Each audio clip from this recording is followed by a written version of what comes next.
Le Québec est à 59% de satisfaction vers les libéraux. Même chose qu'en Ontario. Si vous vous promenez dans la rue, là, c'est sûr qu'il y a beaucoup de gens de la RPA que vous ne rencontrerez pas, là, mais je veux dire, si vous vous promenez dans une salle que toute la population est là, c'est un peu fou, là, 6 personnes sur 10 que vous allez rencontrer est satisfait du gouvernement libéral présentement.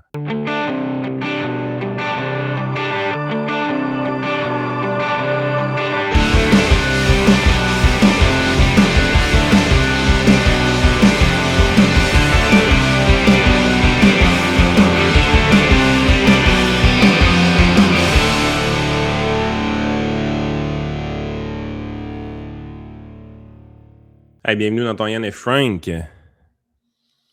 Je suis buggé. Je sais pas. On s'en va vers un gouvernement majoritaire libéral. Puis l'élection va être plus vite que vous pensez. Ouais, c'est ça le show aujourd'hui. Ça va être le fun, hein? Bon matin! Oh man! Ça fait ça matin. Tu sais, des fois, tu fais des prédictions politiques. Tu cales des shots un peu d'avance. Puis tu sais que c'est appuyé sur de quoi de solide, que tu as bien analysé ça, puis que tu t'en vas, tu es pas mal sûr de ta shot, c'est ça qui va arriver, mais tu veux pas nécessairement que ça arrive. Puis des fois, tu te dis, tu sais, ça devrait arriver dans quelques semaines, dans quelques mois, en fait. Mais tu veux pas plus que ça arrive la semaine d'après. Là.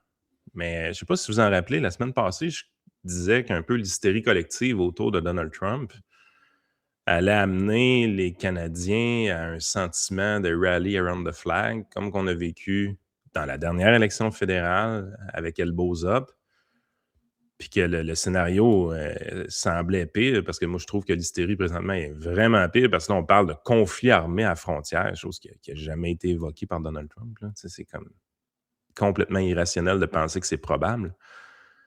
Ben, je disais qu'éventuellement, Mark Carney allait remonter dans les sondages, puis qu'il pourrait facilement redéclencher une élection pour aller chercher une vraie majorité confortable pour 4 ans. Là.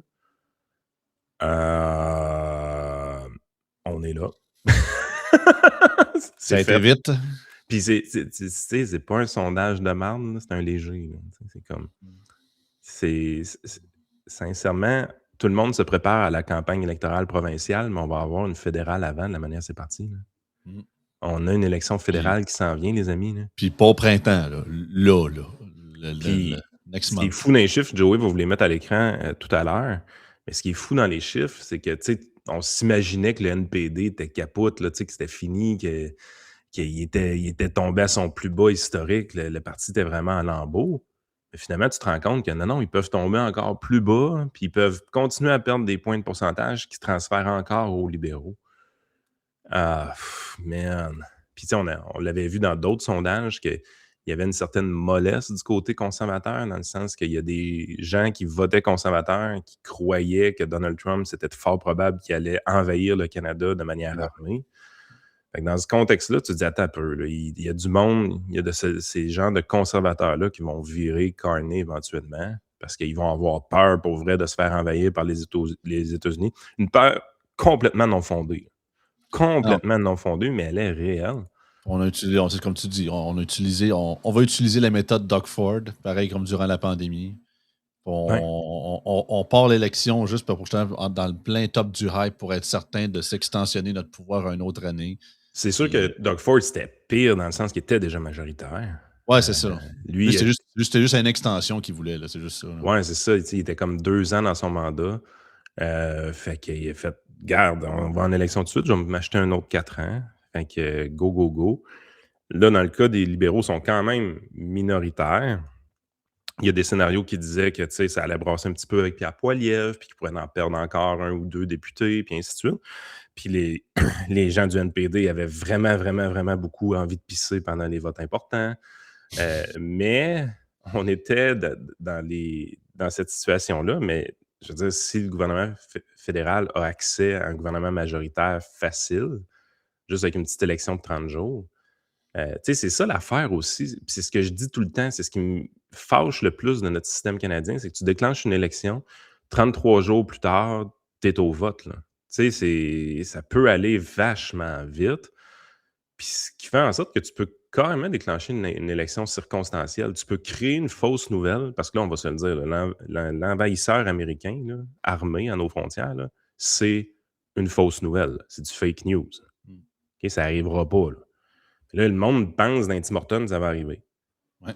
Fait que dans ce contexte-là, tu peux arriver puis déclencher une campagne électorale, puis te croiser les doigts, puis espérer t'en sortir dans 33 jours, puis d'avoir ton gouvernement majoritaire, puis finalement avoir la paix pendant 4 ans. Man, tu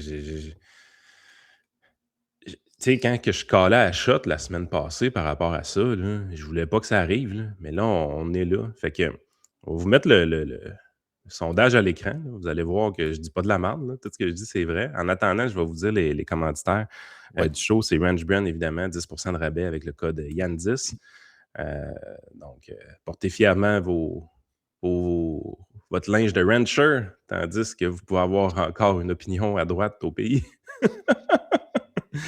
Ensuite de ça, Ready for Canada. Ils ont de la job bien qu'en masse ces temps-ci, on s'entend. On voit qu'ils ont tripoté beaucoup de programmes qui font qu'il y a des gens que ça fait 3-4 ans qui travaillent ici, qui sont menacés d'extradition. Tu sais, ça, c'est l'ironie. Hein? On capote aux États-Unis. Hey, ICE aux États-Unis, ça n'a pas d'allure. Donald Trump, blablabla. Ouais, c'est parce que Donald Trump qui expulse des illégaux. Là. Nous autres, je ne sais pas si vous êtes au courant, là, mais on retourne des expats dans leur pays qui avaient fait des démarches complètement légales. Tu sais, je veux dire, c'est... OK, là, le gars qui l'expulse, c'est peut-être pas un gun, là, mais tu sais, pensez-vous que c'est normal qu'on fasse ça? Là? Présentement, il y a des familles qui sont établies ici depuis 3-4 ans et on les retourne dans le pays. C'est ça. Wow! C'est vraiment impressionnant. Fait que si vous voulez un peu d'aide du côté de Ready for Canada pour toutes sortes de choses, ils ont une promo présentement de 15% sur les conjoints, conjointes, évidemment, promo de la Saint-Valentin. Donc, allez sur Ready for Canada. Et finalement, TLF Dessin, toujours en recherche de personnel de leur côté, veulent obtenir des CV de votre part pour le dessin industriel. Donc, consultez leur site Internet pour voir si vous ne pourriez pas changer votre vie avec TLF Dessin. Donc, oui, on va vous le mettre à l'écran. Je n'invente pas de la merde. C'est vraiment un sondage léger un matin. Là. C'est ça. Oh, ça du bon bord. Ça du bon bord, ça. Fait que, si vous le voyez bien, là, 47% libéral, en hausse de 4%, 38% conservateur. Je vois-tu quand même hausse de 2%? Oui. Ouais, plus 2, c'est ça. C'est libéral plus 4, les conservateurs plus 2. Le bloc baisse énormément. Fait que, ça, ce que ça me dit, là, c'est que si on gratte un peu dans ce sondage-là, ce qu'on va découvrir, là, c'est que les Québécois sont encore les pires freaks du Canada. Donc, sont en train de larguer le Bloc québécois pour permettre aux libéraux de faire les gains nécessaires pour aller chercher leur majorité. C'est ça qu'on va découvrir. Là. Puis probablement certains du BC, parce que le NPD aussi perd 3%. Fait que là, on est dans un contexte là, que les conservateurs réussissent à gagner un petit peu de points de pourcentage avec... par rapport à un autre léger, on comprend, parce qu'on avait vu un sondage récent qui était à 40-40. Fait que quand vous voyez conservateur plus 2, 38%, c'est par rapport à l'autre sondage léger qu'il avait fait avant. Même le Parti vert perd 2 points. Je sais, vous allez dire, c'est pas grand-chose, mais tu sais... C'est que là, les Canadiens se disent, là, en fait, c'est logique. C'est quand tu arrives et tu es dans un contexte où est-ce que c'est vachement important dans ta tête. Okay? Mets-toi dans la tête d'un NPC. Là. On est sur le bord. Et là, on lag au fond. Arrête de partager l'écran.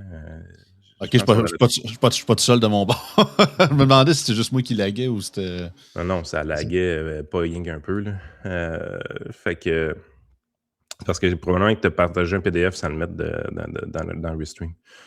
Peut-être, oui. Si tu vas sur la page web, tu vas avoir moins de difficultés.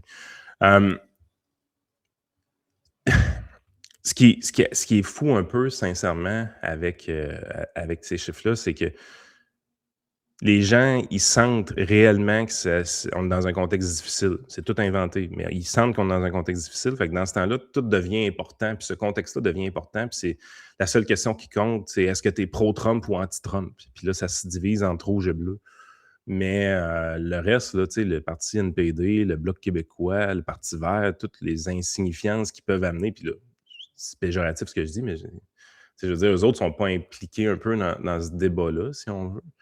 Fait que là, c'est comme plus important, ces affaires-là. Fait que les gens larguent leur vote, puis ils disent là, c'est vraiment important, il faut que je supporte le gouvernement en place parce qu'il faut tenir tête à Trump, puis il faut réarmer notre frontière. Puis c'est un freak show, là. On est dans un freak show politique et on se comporte en poule pas de tête présentement. Mais si on fouille, on va essayer de sortir les chiffres, mais si on fouille pour les répartitions de vote au niveau du Québec, par exemple, je pense qu'on va faire le saut, là. Je vais réessayer, c'est ça, je l'ai changé de navigateur. On va voir si ça lag ou pas. En tout cas, j'espère pas. OK, si je le mets comme ça. Écoute, au niveau du... Non, arrête de le partager. Ah, Il n'y a rien qui marche un matin avec Restream. Désolé. Désolé, on veut parler d'un sondage, puis ça ne fonctionne pas au niveau technologique. Mais Parti libéral, si on regarde juste le Québec, OK, parce que là, on voyait les intentions de vote, 46% libéral présentement au Québec. 22% conservateur.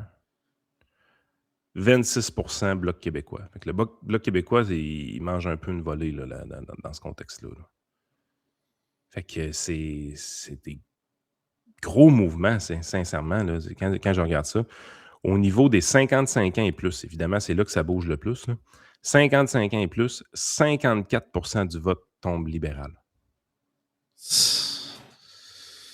34% conservateur, puis rien pour le reste, là, ou presque. Là. C'est quelque chose. Les plus raisonnables, c'est le 18-34, où est-ce qu'on reste en mode 41-40 conservateurs libéraux, réellement. Mais il y a un mouvement qui est gigantesque entre le... Je sais pas quoi dire, sérieux. J'ai vraiment beaucoup de difficultés à comprendre ce qui se passe, puis les mouvements sont clairs. Les conservateurs remontent un petit peu, mais c'est vraiment les libéraux qui montent beaucoup.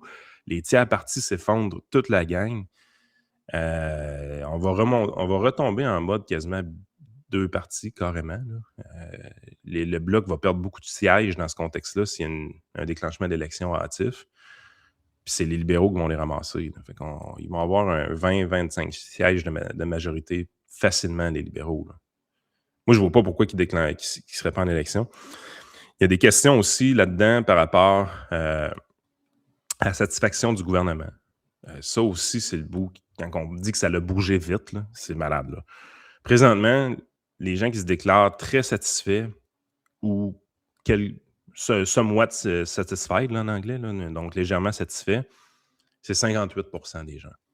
Fait qu'il y a 18% des gens qui sont très satisfaits, puis 40% qui se déclarent relativement satisfaits. Puis les gens qui sont vraiment pas contents des libéraux, c'est 35%. Donc, 14 qui sont légèrement insatisfaits, puis 20 qui sont très insatisfaits. Sauf que 58%, une des provinces, évidemment, dans l'Atlantique, on est à 69% de leur côté. L'Atlantique tripe bien raide rouge, mais ça a toujours été rouge. Ouais, c'est ça. Le Québec est à 59% de satisfaction vers les libéraux. Même chose qu'en Ontario. Si vous vous promenez dans la rue, là, c'est sûr qu'il y a beaucoup de gens de la RPA que vous ne rencontrerez pas, là, mais je veux dire, si vous vous promenez dans une salle que toute la population est là, c'est un peu fou, là, 6 personnes sur 10 que vous allez rencontrer est satisfait du gouvernement libéral présentement. La job des médias fonctionne. Elle a fonctionné pour de vrai. Et ces mouvements-là ont eu lieu quand même de manière assez récente aussi. Ça, c'est le bout qui me faisait un peu capoter. Là. Quand on regarde la satisfaction de Mark Carney, le 1er décembre 2025, on n'était pas à 58 le 1er décembre, on était à 49. Donc, depuis le 1er décembre, le Mark Carney est en forte hausse en termes de satisfaction des Canadiens, passé de 49 à 58% en 1 mois seulement, ou 2 mois en réalité. Ben ça, c'est tout le Groenland, puis toute la patente, puis Churchill 2.0 à Davos, puis toutes ces affaires-là, là, la Chine. Puis tout. C'est son plus haut score depuis le 7 mars 2025. Donc, depuis le moment qu'il s'est présenté à l'élection, autrement dit, c'est son meilleur score. À l'élection, c'était quoi? C'était mai à peu près. Fait que mars, mai, on était en termes de satisfaction autour de 55% pour Mark Carney. C'était son meilleur score. Il vient de le défoncer à 58%. Tout ça parce que les médias ont rentré dans la tête aux Canadiens que Donald Trump était sur le bord de nous envahir. On le connaît, le modus operandi à cette heure. Depuis la pandémie, ils ont trouvé leur recette. Mais je pensais pas qu'ils étaient capables de la répliquer. Tu sais, je me rappelle qu'on a réellement, pendant la pandémie, parlé souvent, tu sais, là, ils vont se réessayer. Le modus operandi, comme tu dis, ils vont le refaire avec les changements climatiques. Puis je me rappelle très clairement d'avoir dit, ben, il y a quelque chose qui ne fonctionne pas dans cette thèse-là parce que l'histoire de la pandémie, ce qui permettait de gérer les Canadiens avec la peur, c'était que la peur était pas seulement était réelle pour bien des gens, mais était surtout imminente. Le danger était à nos portes. Fait que c'est dans ce contexte-là que les gens étaient vraiment apeurés. Le problème avec les changements climatiques, c'est que la peur ne peut pas être imminente. Tu sais, t'auras beau crier à l'apocalypse, c'est un peu malhonnête de dire que c'est demain matin qu'on va avoir un raz-de-marée. Tu sais. Tu risques d'avoir l'air fou souvent.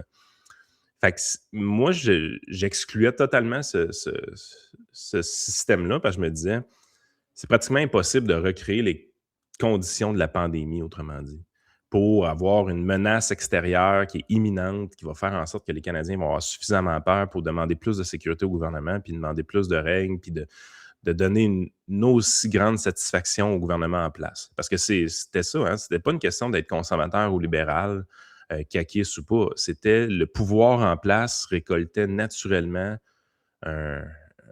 une prime à l'urne qui était phénoménale pour le principe qu'on appelle en psychologie « rally around the flag ». C'est vraiment quand il y a une crainte sur la sécurité nationale, les gens se retournent vers leurs dirigeants en place.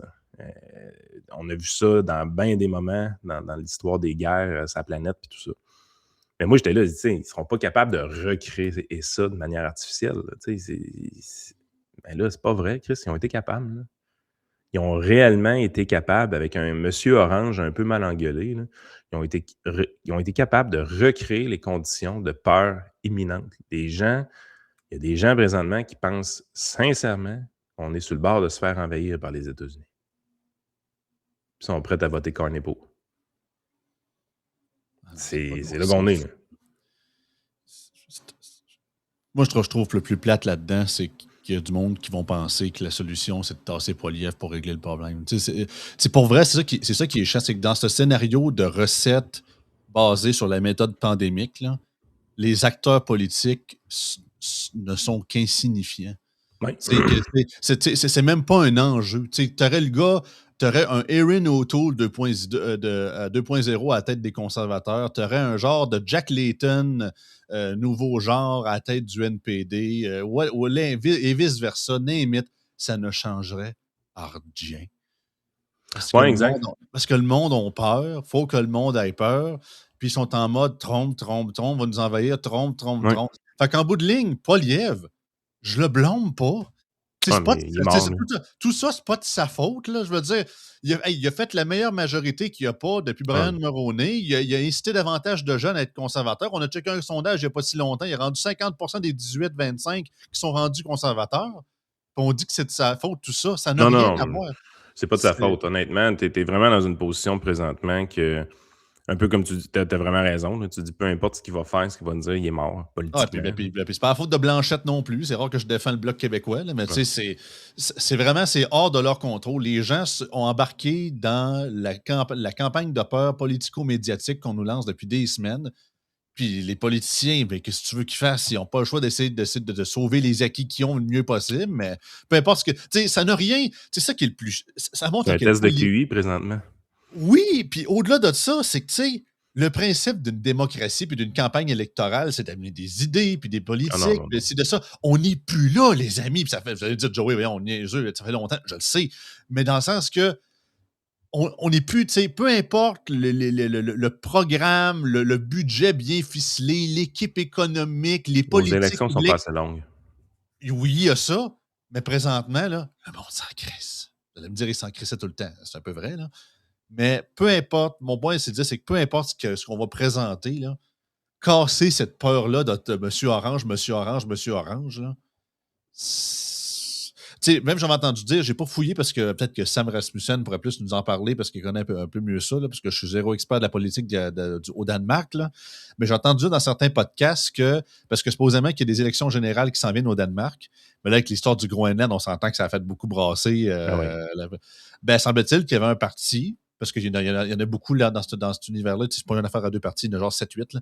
Mais un des partis plus prédominants, en tout cas avant cette histoire de crise-là, c'est un parti plus de droite, plus conservateur. Ben là, qu'est-ce que je pense qui est arrivé? Trump, faut se protéger contre Trump au Danemark aussi. Fait que là, il se trouve être la méthode Canada, ben le Danemark est en train de la vivre pour la prochaine élection de l'autre côté aussi. Fait que c'est...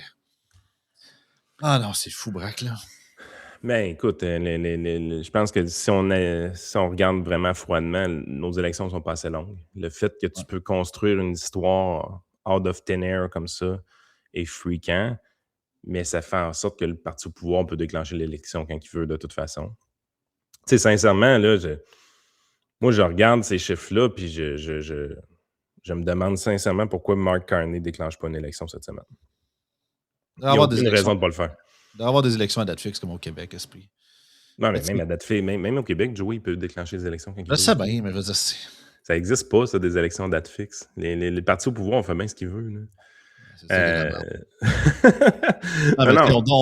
On donne un mandat, tu le fais jusqu'au bout. Je comprends que ça peut t'avantager politiquement, mais ça reste que... Non, c'est pas de même ça marche. Puis il est minoritaire, tu sais, je veux dire, à l'automne, on aurait tous été contents qu'il tombe quand il y avait un mini momentum du côté des conservateurs, tu sais. L'idée, c'est que moi, je pense que ce qui est vraiment problématique, c'est des élections de 33 jours. On n'est pas assez mature politiquement pour avoir ça.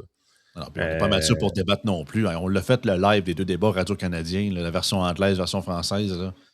C'était-tu pas Opération Daumien un peu, on s'en rappelle? Les montages de Vox Pop de Monsieur, Madame Boomer et côté. On va revivre ça, là. Finalement, le 200-300 millions à Radio-Canada, ça a porté fruit. Hein? Ça a bien un bon investissement pour M. Carney. Ben écoute, c'est tout le temps le cas, mais écoute, quand tu regardes ça aller, là, tu te dis...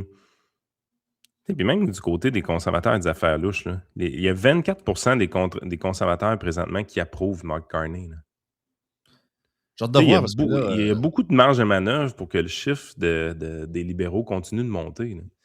Tu as 24% présentement des conservateurs qui pensent que Mark Carney fait une bonne job. Là. Ah non, c'est fou. Puis ce qui est le plus drôle là-dedans, puis certains diront que c'est ça, si vous croyez au hasard, elle a acheté de la loterie ou quelque chose, mais c'est le vote de confiance de Poilievre en fin de semaine. Yves-François Blanchette, 62% des bloquistes pensent que Mark Carney fait une bonne job. Ah ben c'est le même. Lui, il est dans la merde, là. Oui, c'est la même gang qui ont voté, qui sont bouchés le nez pour voter pour lui l'année passée. Puis ça, en passant, c'est un message aux souverainistes, là. OK, PSPP, on l'aime, on veut l'élire comme gouvernement, de ci, de ça, mais... Référendum, les amis, puis la campagne de peur, là, pensez-vous pas que le gouvernement fédéral ne va pas utiliser la peur de Trump puis la peur justement de vos grands amis souverainistes de 65 ans et plus pour les choquer pour vouloir voter oui au moment venu, là? Le NPD n'a pas fini de dropper, là. Il y a 66 personnes qui votaient NPD dans le sondage sur les 1600. Là. 69% des gens au NPD pensent que Carney fait une bonne job. Ben, non, mais à la limite, je les comprends, ils n'ont pas de chef. Je veux dire, tu sais, ils sont... Non, mais merde, pense-y, là. Ah, c'est fou, là. Tu sais, c'est genre... Carney est à 47% présentement dans le sondage léger, et il a encore beaucoup de marge de manœuvre pour continuer à monter. Il peut défoncer le 50% à la prochaine élection. Là. Non, puis tout ça prouve, puis c'est au-delà de la partisanerie puis de ce qu'on peut penser de moi ou Yann, de Mark Carney puis des libéraux. On le voit factuellement.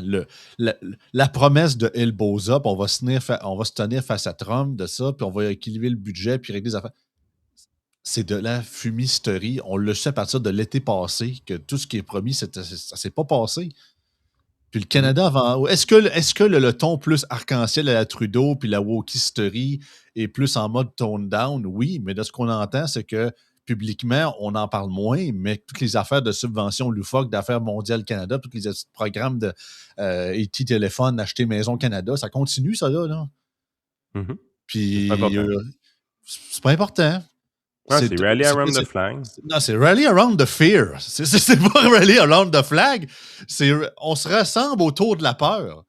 Après ça, vous blâmez que le pays va mal, qu'on est en été comme c'est pas possible, puis le monde sont de plus en plus prêts à voter pour des partis plus radicales.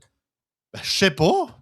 Ben, moi, je vois pas ça. Il y a personne qui est prêt à voter pour des partis radicales là-dedans. Non, mais quand je dis, j'ai fait des guillemets pour dire que justement, selon les médias, c'est radical. Mais on s'entend-tu que, pour bien des gens, Pierre Poilievre, c'est un radical. C'est pas ce que je pense. Selon moi, c'est un conservateur, c'est ça.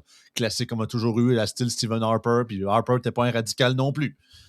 Mais, c'est ça. Vous n'êtes pas surpris à quel point, pendant tout ce temps-là, qu'on scrape des élections, puis hey, on va donner un 6e mandat aux libéraux, tabarnak. Consécutif. Ben oui. Puis pendant ce temps-là, on stampe, on est dans le statu quo à côté. On va se faire envahir.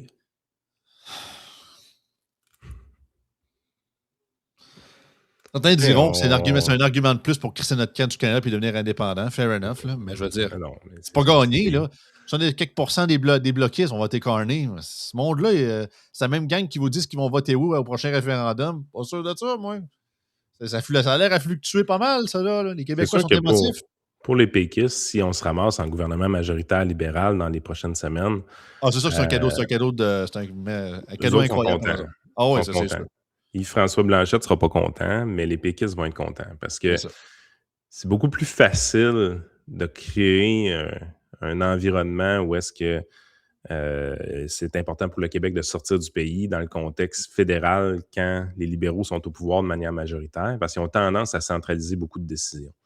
Ils ont tendance à ramener beaucoup de programmes, des champs de compétences provinciaux dans leur giron parce qu'ils aiment ça, donner de l'argent, des chèques, et ainsi de suite. C'est sûr que du côté des péquistes, je pense pour eux autres, ils ne voient pas ça vraiment d'un mauvais œil. Moi, ma déception, c'est clair, ça va être Pierre Poilievre. Je trouvais qu'on avait vraiment un bon... Je commence déjà à parler au passé, c'est pas drôle. Mais on a un bon présentement, puis qui va probablement être sacrifié pour un mirage. Parce que c'est un mirage. L'idée que les États-Unis vont envahir le Canada, c'est un mirage. Ça n'existe pas. Il n'y a personne de sérieux qui pense que c'est probable. Pas possible, probable. Il n'y a personne qui pense que c'est dans le range des possibilités. Mais les journaux sont à grande page là-dedans avec des tanks puis des avions F-35, c'est première page. Tu sais, man, qu'est-ce que tu veux faire? On se bat contre quoi, là, en réalité? On se bat contre la peur, c'est ça. C'est que c'est même pas une question que... C'est une peur irréelle. Oui, c'est ça. La pandémie, au moins, le virus, il existait, là. Tu sais, pensez-y, là. On est tombé en hystérie collective avec la pandémie, mais au moins, là, le virus existait. Vous allez me dire qu'il n'était pas fait fort, le virus, par rapport à ce qu'on nous disait. Fair enough. Mais il existait, c'était réel. Il y a réellement des gens qui en sont morts, là, OK? Mais là, c'est pas ça, là. Ben, une peur irrationnelle, c'est ça qu'on appelle une phobie, selon la définition. Mais là, c'est quoi? On est en invasiophobie. J'essaie d'inventer un mot. Américanophobie. Ouais, américano-invasianophobie. Mais fait que, écoutez, c'est là qu'on en est. C'est dans le National Post ce matin, ce sondage-là. C'est léger marketing. Tu sais, c'est ça. Ça aurait pu être une mauvaise firme, au moins. Là, mais tu sais, on le sait que leurs chiffres sont pas pires d'habitude.